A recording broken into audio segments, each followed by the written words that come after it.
राधे राधे महाराज जी क्या श्रद्धा की वृद्धि प्रारब्ध का क्षय होने के बाद ही होती है? प्रारब्ध इसका प्रारब्ध से कोई लेना देना नहीं। श्रद्धा भागवतिक है। जैसे हमारे भाग्य में कहीं नहीं लिखा है संत समागम, हमारे भाग्य में कहीं नहीं लिखा है भगवत प्राप्ति, हमारे भाग्य में कहीं नहीं लिखा भजन करना। प्रारब्ध में दो बातें होती है, पूर्व किए हुए पाप और पुण्य। भजन ये अलग चीज है। ये श्रद्धा विश्वास ये हम इस जन्म में प्राप्त करते हैं और हम भजन करके प्रारब्ध का मिटियामेट करके तभी तो मोक्ष होता है। अगर प्रारब्ध बचा रहे तो फिर मोक्ष कैसे होगा? और प्रारब्ध में दो ही बात है, पाप और पुण्य, तीसरी बात है नहीं। दो ही से प्रारब्ध बनता है, सुख और दुख। और वही सुख दुख हम चाहे भजन करें चाहे ना करें। जैसे कोई भी व्यक्ति दुख नहीं चाहता, ना दुख के लिए प्रयास करता है पर उसे दुख भोगना पड़ता है, ऐसे ही सुख के लिए भी, लौकिक सुख के लिए आप बिल्कुल प्रयास न करें तो भी आपको सुख भोगना पड़ेगा, क्योंकि वो प्रारब्ध में है। लेकिन भगवत प्राप्ति, धामवास, वैराग्य, ज्ञान, योग ये प्रारब्ध में नहीं लिखा। ये विवेक के द्वारा होता है, विवेक सत्संग के द्वारा होता है। सत्संग भगवान की कृपा से मिलता है। तो मानव देह का मिलना, सत्संग मिलना, ये भगवान की कृपा का प्रतीक है।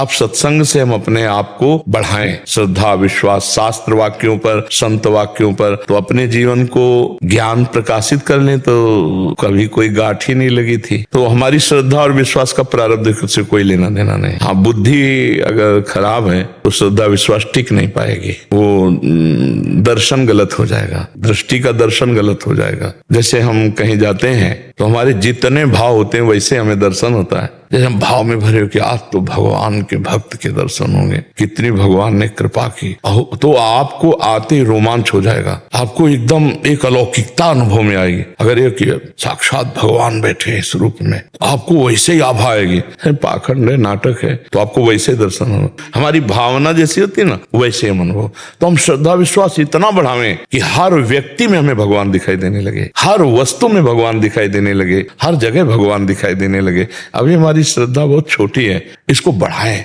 सत्संग के द्वारा, भजन के द्वारा, पवित्र आचरण के द्वारा श्रद्धा बढ़ती है और भ्रष्ट आचरण, कुसंग इससे उड़ जाती है। ये कपूर की तरह होती है, खुला छोड़ दो उड़ जाएगी। श्रद्धा को गुप्त रखो और बढ़ाते रहो। यही श्रद्धा विश्वास बढ़ गया तो अनुभव हो जाएगा। बिना श्रद्धा विश्वास के भगवत मार्ग में आगे नहीं बढ़ा जा सकता। तो विश्वास तभी होगा जब श्रद्धा पुष्ट होगी। श्रद्धा से विश्वास, विश्वास से भगवत प्राप्ति। क्योंकि विश्वास है हर जगह भगवान है, विश्वास है हमारे ऊपर भगवान की बड़ी कृपा है, विश्वास है कि भगवान के नाम से सब कुछ हो जाएगा, आनंद हो जाएगा। विश्वास नहीं तो फिर भटकना पड़ता है। यहाँ का सत्संग सुनो, 4 जगह का और सुनो, अब 5 जगह की बातें मिलाई तो मिल नहीं रही, लगा सब मतलब वो एक दिमाग में। अगर विश्वास है तो एक ही जगह की बात पकड़ लियो, चल दिया तो मंजिल मिल गई। विश्वास है तो भगवत प्राप्ति है, विश्वास नहीं तो भगवत प्राप्ति नहीं।